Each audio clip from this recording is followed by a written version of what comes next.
Welcome to this episode of Blended, Blessed, and Always a Mess. I'm Aric. And I'm Angie. We are married with a ton of kids. We have 6 kids total. He has 3 and I have 3.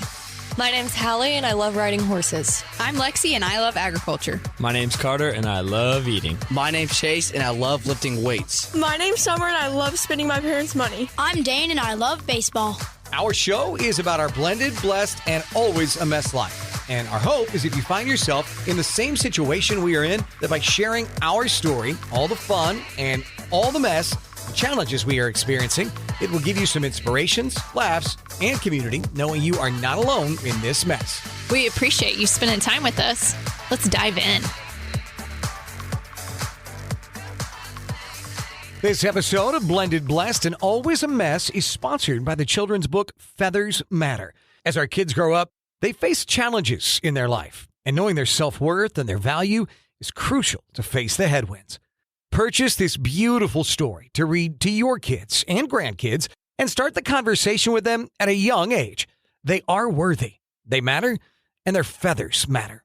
You can find the link to order on our blendedblessedalwaysamess.com page. Mention code #blessed for an autographed copy. Welcome to this week's episode of Blended, Blessed, and Always a Mess, where we thought we would dive into one of the topics that kind of originated this podcast, and that is about one of the hardest jobs in life, parenting.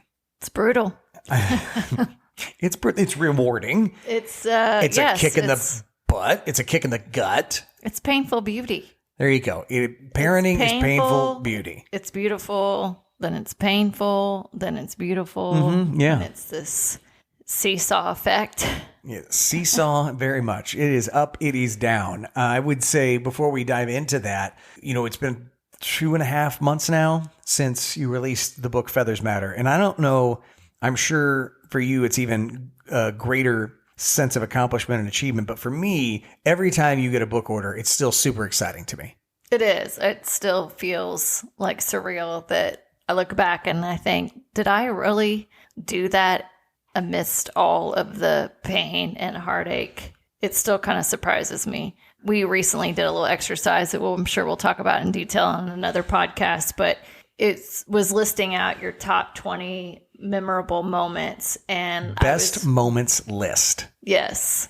And I made Summer's list, which just made me smile. It was watching my mom publish a children's book. And so it's cool to see that your kiddos are equally excited and proud along with your husband, and just agree. We continue to receive orders for Feathers Matter. And I love putting labels on each package I send out, because I don't know if everybody realizes this, but I have all the books and I do all of the shipping when the orders come out. So I get to package up every book that is sold, unless obviously it's in stores. So we have in quite a few boutique stores. But I also wanted to share, and I've mentioned this before, but just wanted to kind of share it again, that I have written the second book that is a series, so it follows on from the Feathers Matter, and it's going to be titled Are You With Me? And I wrote it when I took a solo trip to Hallie's house. I sat on the beach by myself,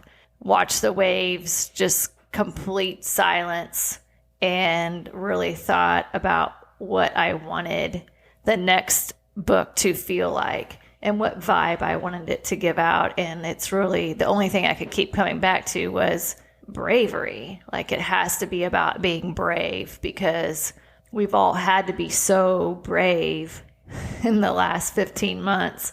And our kids every day have to be brave, whether they're going to school and facing a bully or, struggles that they have in life. And they have to get up every day and fight through that too, just like we still have to do as adults. And so anyway, this past weekend, I met with my bestie, Terry Engelbrecht, and her daughter, Kenzie Engelbrecht, which you recognize the name. She was the illustrator of my first book and obviously going to be the illustrator of my second book.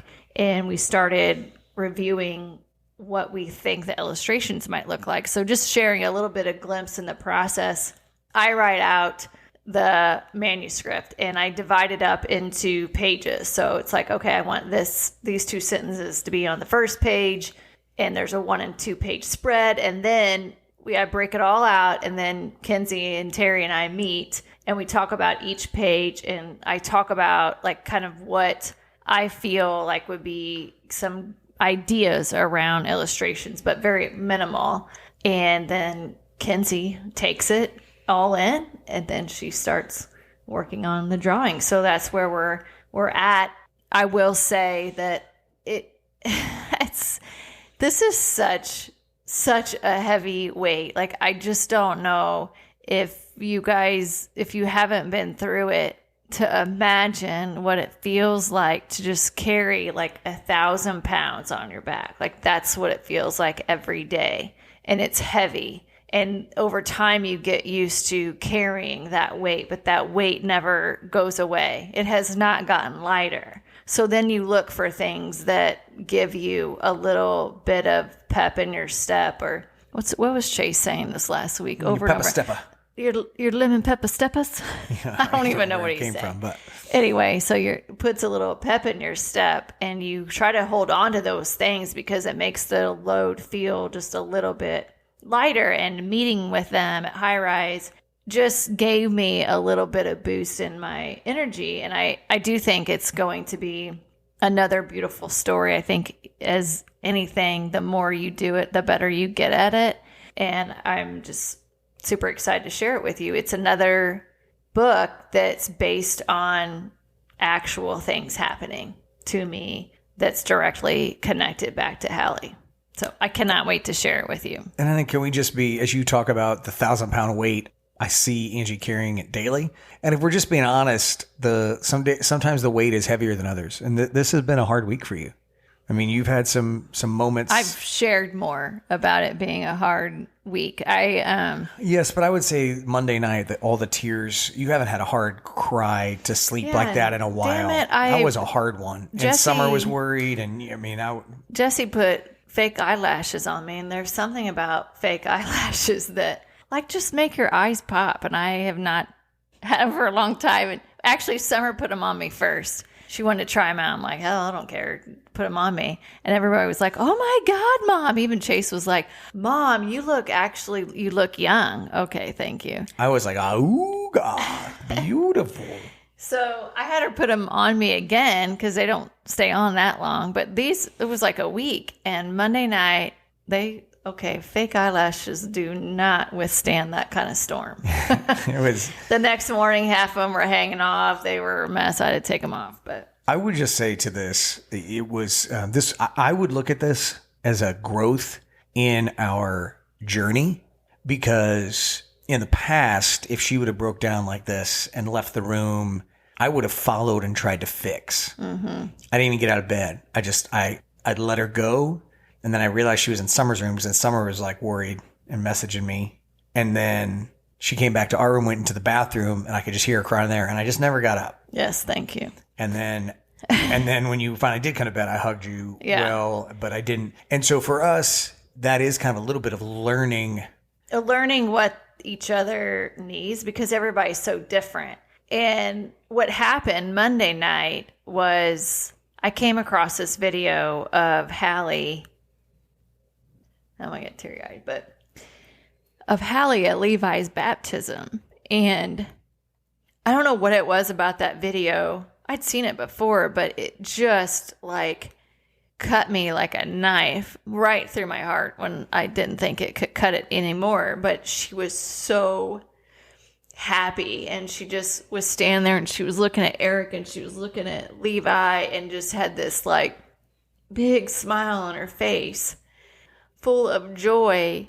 And I kept watching that video of just seeing her face, and I shared it with a couple people close to us, and I'm just zoom in on her face, look at her face and how happy she was. And I remember when we went so Levi is my baby sister's firstborn, and my sister and brother-in-law asked Hallie and myself to be his godparents. And I remember going to dinner and them asking, she was so excited, and she loved that little boy and being his godmother. And she had already bought his Christmas gift right before she passed away last year. I mean, she loved loves him. She still loves him. Yes, I think she shows up. Yeah, she shows up for him in his room, they say. But yeah, so I ran across that video, watched it, and then I just sink. Like that weight gets so freaking heavy. And then you spiral a little bit of like, I hate this. I hate that I am going to have to carry this so fucking heavy. And the mom has to carry it more than anybody. And so anyway, so I crawl in bed and I just can't catch my breath. I can't get, and then I'm like, you know what? I just want to go hug Summer. I have my kids still here and I'm just going to go in there and hug her. Normally I would hide. Normally I would not want her to see me upset because I know they worry about it. But I just kept thinking, I just want to go give Summer a hug. So I went in there and cried with her. And yes, then I went in the bathroom and sat. And I did think, please, Aric, don't come in here. Don't come in here. So I'm glad you didn't. Because for me, and everybody's different, for me, I just want to be able to let it all out. And when people come around me, when I'm at that level, then I feel like I have to stop. Like I feel like I have to get myself under control. And there are times when you just need to let it out. But I personally just can't let it out when I feel like someone's standing there staring at me and wanting to fix it. Then I stop. I hold it back. And I do that when I'm around people. Like people probably think she never cries. Oh, I cry all the time. I just cry to myself. And it's just because when I'm around people, I immediately feel like, oh, I need it. I just can't. I just don't cry. It was difficult because I'm learning how you would prefer to do that. And so it was hard to just lay in bed and hear you cry in the other room and wait. But I'm clearly, as you just said, it was a growth moment for our marriage, I guess. Yeah. In that regard. No, I did appreciate that. And I know that's hard for you. Yeah, I want to fix it. I want to hold you. I want to be there for you. So yeah. And now we're already halfway through this episode with probably 45 minutes to go. So yeah, we got a lot to talk about. We're gonna lock in. We're gonna lock and load. Well, we got completely sidetracked. I did want to share though something beautiful happened after that. So I met with Kenzie. Then Monday night I had the rough night, and then Kenzie ends up messaging me, and she's like, "Oh my gosh, I'm never gonna believe this." So she has a brother and a sister, and her brother was shopping with Terry, his mom, and came across these Squishmallows at the store and decided that he wanted to buy one for each of his sisters. So if you're not familiar with what a Squishmallow is, it's like this stuffed animal. It's like a pillow kind of, but it's a stuffed animal, and they usually have names and traits about them. Summer's got a couple of them. So he gets her a cow and gets his other sister, I think, like a penguin or something. I don't remember what he got her. And so he gives it to her. And when he gives it to her, she's like, this isn't a cow. This is a horse. And she was like, it kind of looks like Phoenix. So just keep in mind, we met with her, talked about the book. Phoenix, obviously, Phoenix the horse is going to be part of the next book. And anyway, so she goes to Bible study that night and brought it with her and was talking to this group of girls. And one of the girls said, hey, the name of that horse, isn't that the name of the girl you did the illustrations for? And the name of the horse is Philip. And then when you look in the tag, its character trait, or what it is good at, is watercolor. Wow. Which is exactly how she did the drawings for the book. Now, if that's not a sign from Hallie saying, I love what you're doing with the book. Mm-hmm. I love that it's going to be about my horse. And so cool. Like for Kenzie, when he thought it was a cow and it ended up being a horse named Philip that does watercolor. Like, what in the world? I shared that story with my sister Jessie, and Liza absolutely loves horses. And she's like, Liza has the exact same Squishmallow. Oh, that's awesome. Yeah, so cool. So that's definitely some goodness for the soul. But do you know what else is good for the soul? I mean, hugging, hand holding, kissing. There's a recent study. I just read it. That is for people that like to be touched. Who did they survey? The study didn't say that. It said that people holding hands passes endorphins through your body, and it makes people feel better. That was probably a dude study. Kissing. I bet that was solely based on kiss for 60 seconds a day. That's a big No, what I were you was going to thinking? share applies to everybody. I think what I said A applies to husband everybody. or wife. Okay. Or children or adults who can't hold hands anymore because they're All right. like in a nursing home or something. What were you going to say? Sunshine. Oh, Sunshine. love it. We've love the had sunshine. so much sunshine lately. Sunshine And it's on my shoulders makes me happy. John Denver's one of my dad's favorites. Sunshine always makes me high. well, I do feel high when I'm sitting outside. There So you go. then I'm like, okay. John Denver was on that. John Denver was full of shit. He was something. Threw her off. You did. That's how good a singing it was. Well, I try to grasp on anything that makes me feel good. And there's something about sitting outside or just having sun rays shine on your face. And I'm like, why does this feel so good? Immediately. I mean, it feels amazing is what like it you does. walk outside and the sun's on your face. And like this morning, the birds were chirping. Which I and it's love. like, You can like smell spring in the yes. air. It's like new beginnings. Or Oh God, I know you. You looked it Go up. ahead and didn't say you? it. You looked it up. no, didn't you? I'm waiting for you to say your word. Rebirth. Yes. But it is But like yes, rebirth. But I then did. you looked it up, didn't Hell you? yes, I Okay. looked it up All because right. I'm like, I want to know, like, am I making this up or like, why does it feel so good to my soul? That is the difference between Aric and Angie. It's like I just be like, son. You just yeah, believe that's it, and I amazing. want to know what That's the actual right. benefits are. I believe it, and she wants to know. Here we go. Yeah, so it's so good for your face and your skin. Obviously, in moderation, you don't want to go get sunburned. You need to wear sunscreen if you're going to be outside for a prolonged period of time. Okay, time out. You're just reading that so we don't get sued. Yeah. My wife doesn't use sunscreen. Okay, I've tried to get her to use sunscreen.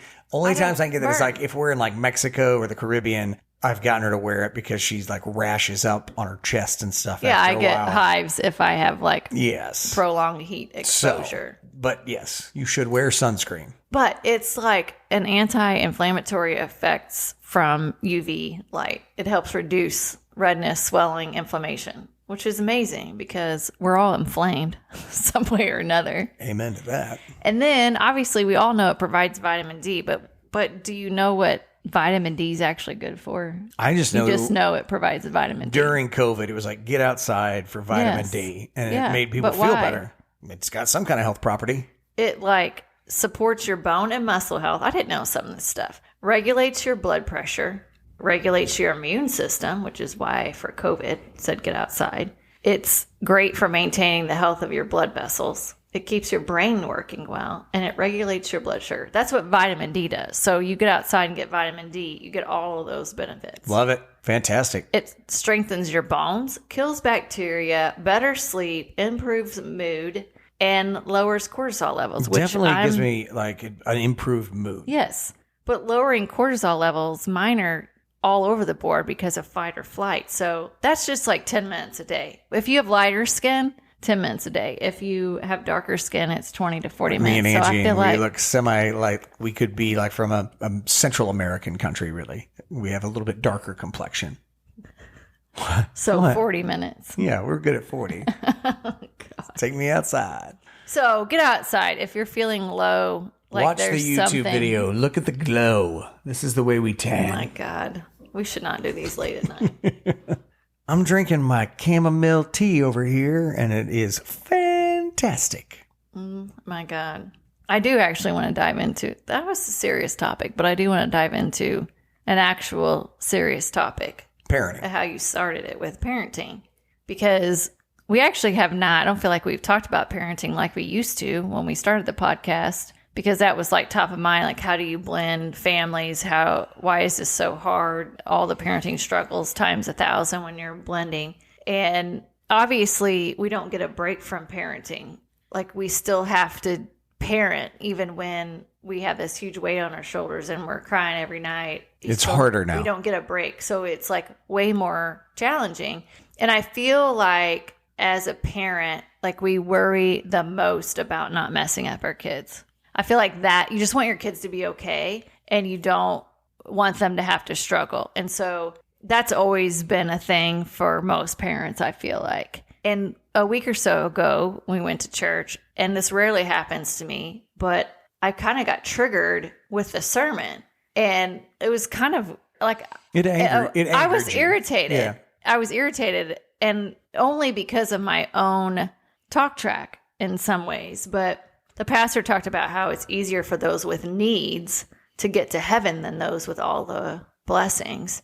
We're on the book of Luke, chapter 18, verse 25. I don't remember where that was, but it's basically, he used the the analogy. What it reminded me of was an analogy of like it's easier for a camel to go through an eye of a needle than for a rich man to enter the kingdom of God. Well, Jesus said that, so. What'd I say? He used an analogy. No, Jesus said that. Well, I was talking about the past. Yeah, sorry. You can tell I'm really schooled on the Bible stuff. That was funny. Well, he used an analogy. You mean Jesus? Yeah. That was his analogy. Right, that's Jesus said parable, yes. Okay. Parable, sorry. Same thing. I'm going to Google it. Analogy, fine. That's it. I'm Googling if it's a parable or an analogy. I bet she it's the will. same thing. She'll let me know after this is over. I will post it in our comments. Okay. All right.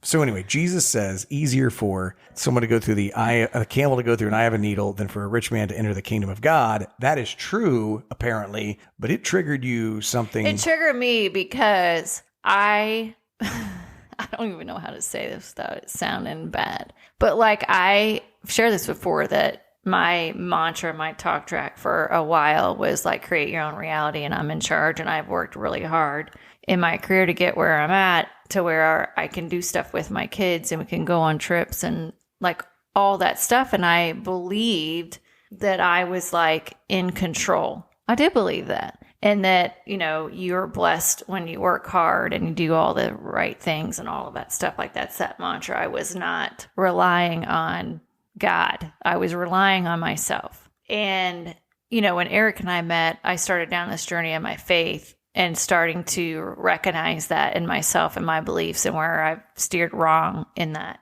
But I did not lean on God and trust in him fully until I lost Hallie. So it triggered me because I feel like I am poor in spirit. I need God. I understand what faith is now and how to trust him now. And then I started thinking, okay, did I cause this? What if I had stronger faith and was more poor in spirit before this? Would I have learned my lesson? Would I have lost Hallie? Would I have needed to go through all that because I already trusted God?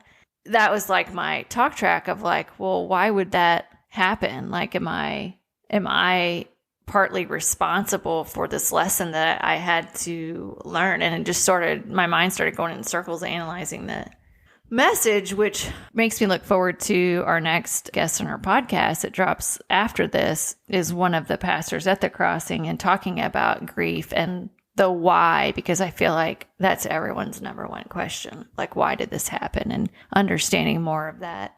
As I said to Angie, and this happens to me too, where I feel like I've been responsible for something, and that's the devil, the evil one wants into our hearts to make us think that God doesn't love us and God has punished us, and that's I think it's the why. It's the why, and it's you start. I always want to understand why, why is son good for you, right? Yes, she does. But why did this happen? I know what caused it. I know terrible decisions were made. And that's what caused it. But then you start thinking about higher power and all of that. And so you start thinking about why. And it's well, I wasn't I didn't put everything in the hands of God. And, so you just start questioning that. But I think it leads into the parenting of could I have done something more? That is still haunts me. Because I had that gut instinct, and that will just probably always mess with me. But other than lock her in a room and tie her up, I don't know what else you were going to do. No, I know, but and it's like that with our kids now. You want your kids to be okay, and I knew she wasn't going to be okay. I knew the path she was going down too was not what she wanted out of life, and you don't want them to be in pain. You want to try to make things as easy as possible for them. You want to protect them from pain, just do all those things. But at the end of the day, as parents, I feel like the hardest struggle is you really don't know what you're doing. You don't know what and then try being a bonus the future parent. Looks like. Yes, then you try to throw in a bonus parent, which, oh my gosh, that still, I don't think we'll ever have that dance figured out. We think it's like a 2-step forward, 1 step back, where I think we were in a really good spot. And then when your family goes through something so excruciating and so traumatic, it's like we are back to trying to rebuild everything, rebuild who we are as parents, rebuild our relationship with our kids. Like, it's a complete roller coaster. Do you feel like I feel this way? You can tell me if I'm wrong.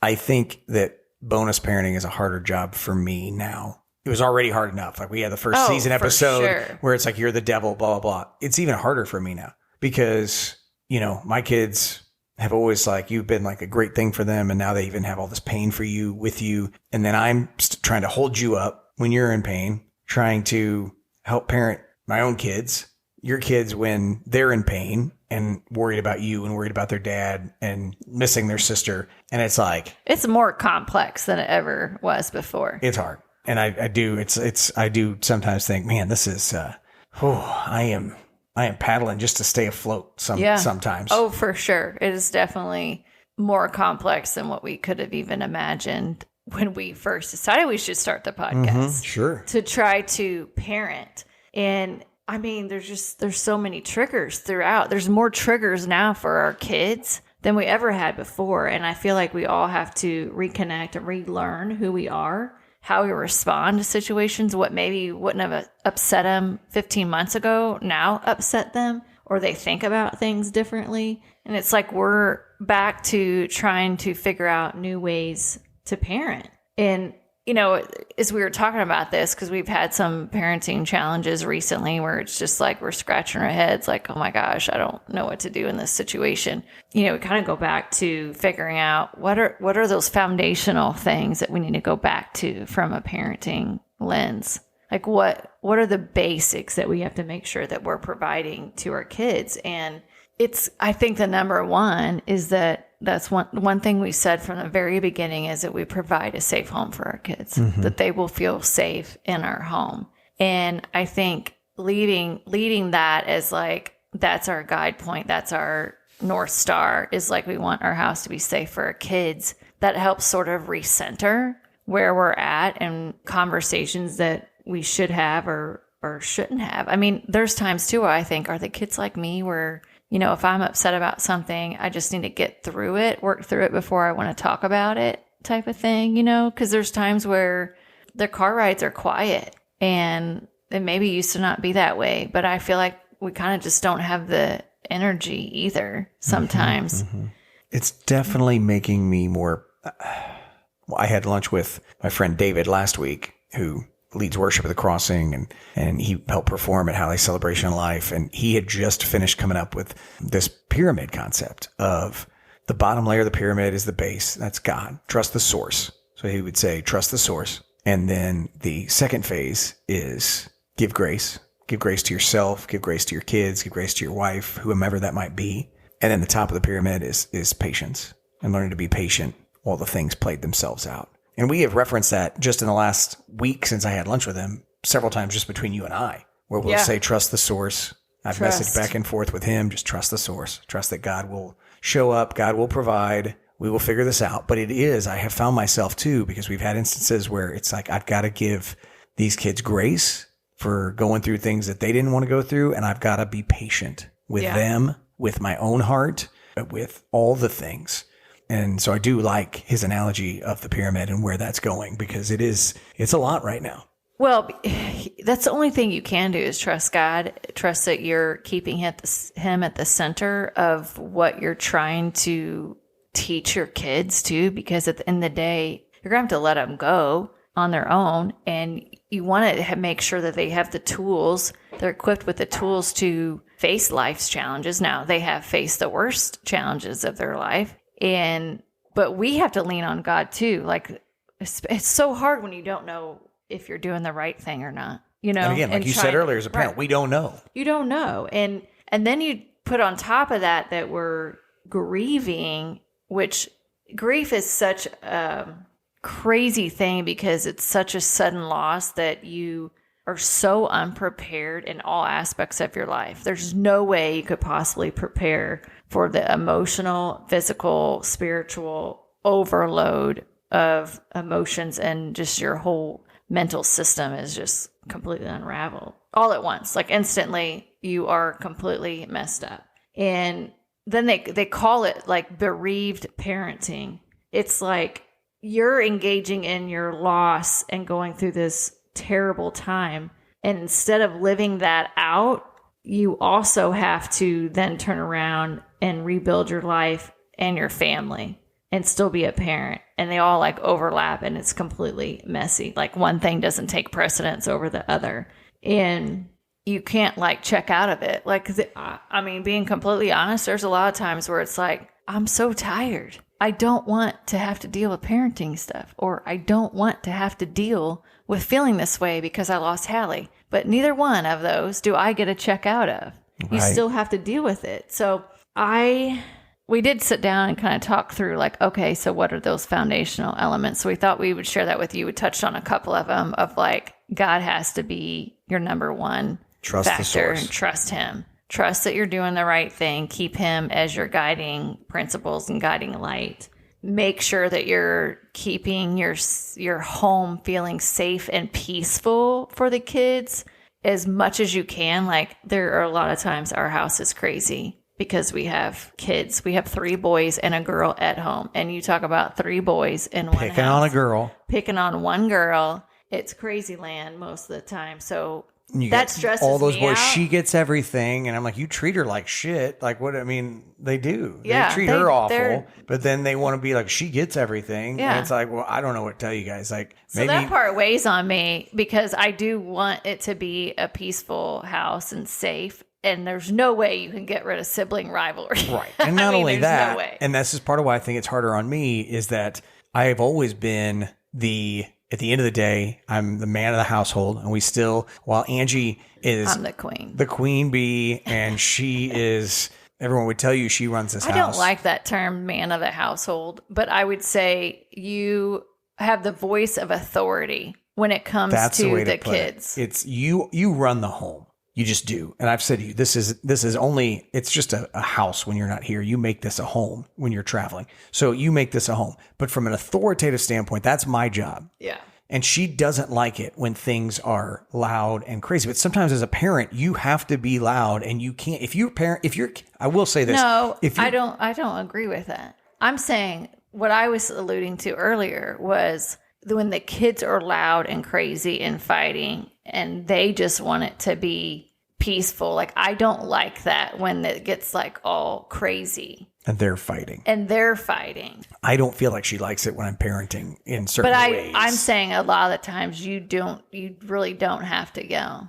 And I've toned that down, but I am the voice, as she said, of authority. And so with that, that's part of why it makes my job at parenting harder, because I'm then the asshole with the kids. It's very rare that Angie's ever an ass. If they don't want to do something, I just pause the internet. It's pretty simple. I am the asshole for getting on to them about chores and about things. Yeah, and you're the bad guy. I'm the bad. I play bad cop, and that's a hard job. But I would say that if you're parenting and your children like you all the time, I don't think that's good. No, I just don't, because kids don't make that many. They don't make that many good choices.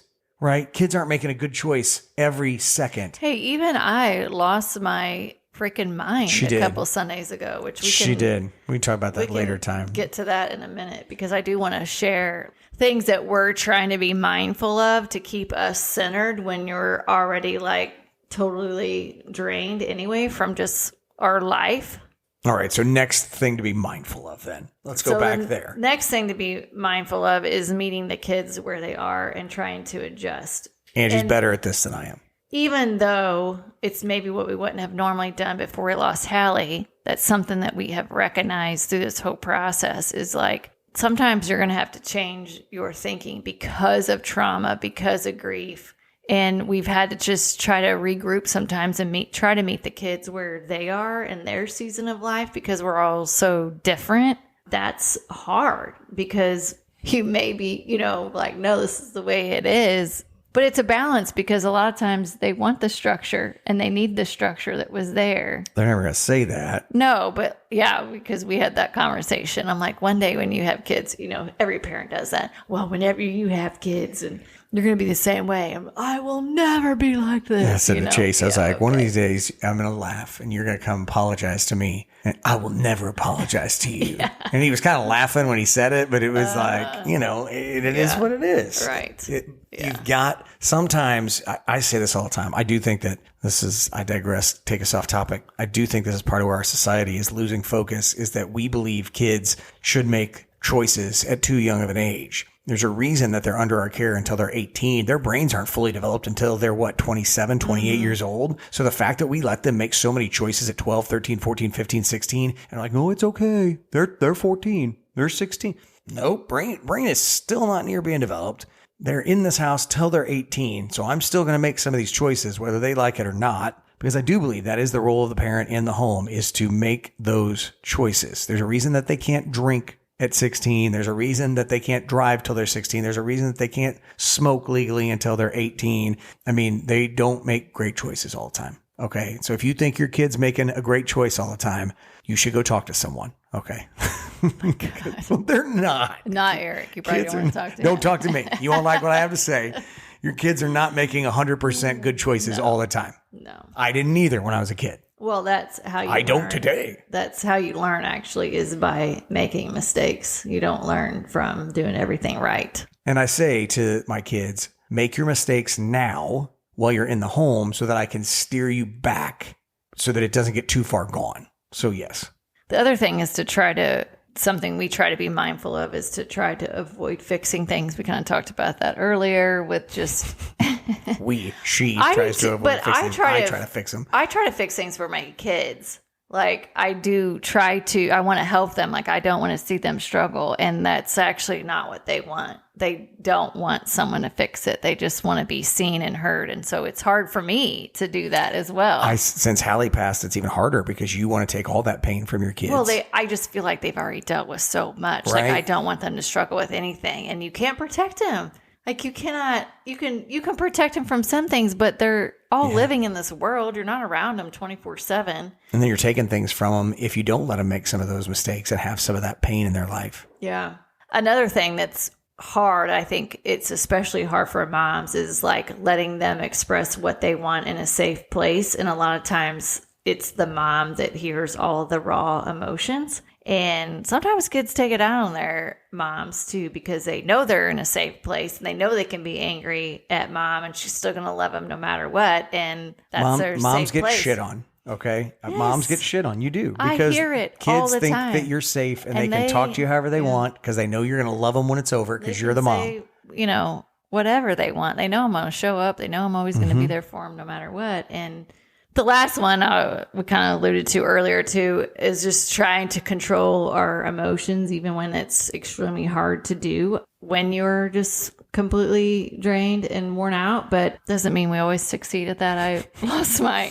When Angie loses it, it's I'll time. share this to let other parents feel better, because I know when I've shared it with a couple other parents, they're like, oh, thank God, I love hearing stories like this because I don't feel like I'm the only one that loses my mind. And Angie doesn't lose her mind. It takes a lot. But, okay, so when she does, it's a big deal. When I lose my mind, the kids are like, it's Wednesday? Okay. When she does it, they're like, oh, God, here we go. This isn't good. I struggle with fighting, and I don't know why. It drives me crazy and makes me sad. And so the twins are like, people always ask if they get along. And I'm like, well, it's love-hate. That's always my... They're either thick as thieves or at each other's throats. Yes. And that particular weekend was this like constant bantering back and forth, like mean stuff that they were saying to their... Mean. And so Friday night, we were at my mom's and they were going at it. And I'm like, okay, get it all out of your system right now because I'm like done with this. And Summer later was like, Mom, we're just like kidding. I'm like, Summer, you might feel like you're kidding, but like the mean stuff that you guys say to each other, you have to actually think of. You're thinking those things or you wouldn't. It would be so readily available for you to say. So I'm like, I just don't like it. Eventually someone's going to get their feelings hurt. And They're they gonna do remember. every time. And they do. And then they get mad at each other. So that was Friday night. Saturday night, it was the same thing, like at each other's throats. And then we go to church on Sunday. And they're fighting in the church pews before church started. Yes. So we normally sit in like one whole row. And that particular morning, it didn't work out. And so they also get embarrassed easy. And we ended up having to be in 2 rows. And they were trying to figure out who was going to sit where. And Summer wanted to sit with Lexi. But Lexi wasn't there yet. So we were telling her to sit behind us so Lexi and Carson can sit behind us. Chase was sitting up front by me, but they were like not understanding what we were saying. And those two like got into it. And I'm like, oh my God. And I just had it. Like I am a last straw type of person. Like I'll go for months and not be frustrated. But that particular weekend, I'm like sitting in church and I have on this sweatshirt I love from Alexandra and Wells. I know I talk about them all the time, but I absolutely love their clothing line. This one has Hallie's name on it, and it says, Hallie E. Phillips, you deserve to be remembered. And all I could think about was, oh my God, I'm sitting here with a shirt with my daughter that passed away, and next to me is my twins who can't even say one nice thing to each other all weekend long. Like, what am I doing? And I just start crying in church. She did, and I initially thought it was about the servant, and then I realized quickly it wasn't, and this was about kids. I was like, oh God. I couldn't stop crying. I was so mad, and I didn't even, I couldn't even tell you what church was about. We get in the car, and we always go around and say what we learned from the sermon. I'm like, I got nothing, because I couldn't pay attention the entire time. All I could think about is, what am I going to do to these kids? In front of them. And so then she's like, we get home, and she's like, Carter, you and Aric can get out of the car. We're leaving. And I was like, and Carter's like, well, I assume that's all about the twins. He goes, frankly, they deserved it. They've been awful. And he goes, Angie deserves to take it out on them. And that was from Carter, 18-year-old Carter. I'm like, oh God, here we go. So I drive to this little park in our subdivision because I really just wanted to keep them in the car. Because, moms know, you trap them in the car, they can't go anywhere. So I'm like, give me your phones. I'm like, what would your sister say right now about you two? And Summer said, she'd tell us to shut the F up. Yes. Like, shut the F up. And I'm like, now look at each other. This is who you have. Like, eventually your parents will pass away. Your longest standing relationship you have is with your sibling. And all you can do is go at each other. Like, talk it out. Like, let's talk about what you're frustrated about with each other, because clearly you're irritated. And at the end of the day, they both just want to spend time with each other, but they're not meeting each other where they are. Like Chase wants to hang out with Summer, but he goes in her room. If she's not, wanting to pay attention to them, then all he does is aggravate her like a typical brother would do. And then she's done with it and says, get out of my room. And then it spirals. And they just want to be close, but that they don't know how to do that, to interact. And of course, then they were like, well, did you get along with your brothers? I'm like, we are not talking about me right now. This is you two. Don't deflect that back on me. So I made them. Carter and I went to the gym. I made them do a workout. I actually text their trainers. I'm like, who's available today, right now? They need to do team building and they need to be worked. The trainer's like, hey, crazy lady, we don't focus on team building. Yeah. What are you talking about? Yeah, they declined that. And then I made them do a Bible study, and I made them each help each other clean their room. So Chase helped Summer clean her room, then she had to help him clean his room. And it's like, you have to spend 5 hours together, and then I'll think about getting your phones back to you. I kind of want to hear it. And then guess what they did? They made fun of me after that. I mean, I was bawling my eyes out because I had freaking lost it. I'm like, I cannot deal with this. And then they were like, later, she's like, Summer's like, we were laughing at you. I'm like, you know what? I'm 1,000% okay with you laughing at me. As long as you two are teamed up together, laughing at me. Because that's all I want is you two to get along. If it means you're making fun of me, I don't care. Oh, golly. So, yeah, I lost my shit with them. I always like it when she loses her shit because it means that I didn't have to lose my shit that day. And it's like, see? No, but parenting's hard. Then I feel bad. Then she feel bad. I don't feel bad after I parent. Just for the record. I wish I wouldn't have just totally lost my marbles, but I do think it's I'm good like, for they them to see deserve that every that. once in a I while. literally, in my mind, I was like, they deserved everything they got from you today. Don't feel bad. But are you like that? Like, I can't handle the fighting. I just think that needs to be disciplined. Life is hard. They need to understand the hard, and we move on. I think they understand the hard. And we give them a lot of love and a lot of leeway. They get a lot of love and a lot of leeway. Sometimes need the communication tools. That was my biggest thing. You guys have to communicate with each other. You can't just get mad and name call and say your eyes are too far apart. I mean, that was the one thing. Like, what? Forgot that was like you're twins. And you're literally looking at the other one. Your eyes are too far apart. They're okay, but here's the thing. They're twins, but they're not twins. They're not identical. Boy and a girl. They're two separate totally get it. people. So one of them's eyes could be far apart. Okay. All right. We're not saying which one, okay? But you guys figure it out. Bottom line is it's incredibly difficult and, big challenge for you because you give so much to the kids. Is just like finding time for yourself. By the time you get done working, by the time you get done with kids, like trying to fill your own cup. Yeah. There's nothing left. I'm aware. I get the nothing. All right. Yay. That's the biggest challenge is like, how do you, right. Exactly. You'll be all right. Thank you. You'll get your That's cup her mantra. full at He'll some be point. okay. He'll be okay. She's like, he'll be fine. Your lower priority right now. She said it out loud. At some point, I knew it. You said it out loud. At some point, the kids are going to be out of the house and you're going to have the whole rest of your life stuck with me. I very much so you got look forward to being with 4 years, 5 years. You have 5 years. If anybody to let the kids be focused on. After that, what the hell? In the balls. Yeah, you're the lower priority. Just say it to everyone. You know what? I think about every mom would say that. Now the guys don't like that. No, because we love you and we feel like we got to That take care doesn't of mean you and we the don't kids. love you. Feels it. That doesn't mean we don't love you. It means that our job is to nurture the kids. Your job is to chase us around the house, I guess. Okay. The reality is we're all going to do it wrong. And we are the Clearly, longest, as you can tell, we don't know what we're doing. episode we've ever been in. And so we are going to wrap it because hopefully some of you are still sticking around for this part. But hopefully we give them the tools they need to face the storm, to go into the storm like the buffalo, right? Be the buffalo, go into the storm. Because if your kids aren't prepared to go into a storm, that's when problems happen later in life. So we do try to lead by example and every now and then lose our shit. And just hope they appreciate it one day. They won't appreciate it right now. It's not till they have kids of their own. That much I have learned. Then they're going to be like, oh, God, I'm sorry. Although my birthday card this week, Carter did say that I was his hero. Aw, and that's awesome. I will tell you that made me feel really full. Mm-hmm. It's Carter doesn't use his words that way. I would just say. Yeah. So coming from Carter meant something because he doesn't use his words like that. So that's very cool. Yeah, it was a good one. It's a great way to wrap up. We covered a lot of ground today. So we appreciate those of you that stuck around with us and made it through this entire episode of Blended Blessed, Always a Mess. Next week, Pastor Dave Cover, one of my good friends from the Crossing, will join us. And we're going to be talking about grief, his meditation podcast, which is really good, especially if you're in fight or flight mode. So look forward to having him on next week. In the meantime, we hope you have a wonderful week and God bless. Thank you for listening to Blended Blessed and Always a Mess. Follow us on Facebook, Instagram, and at blendedblessedalwaysamess.com. Reach out to us on any of our social channels. We would love to hear from you. Have a great week.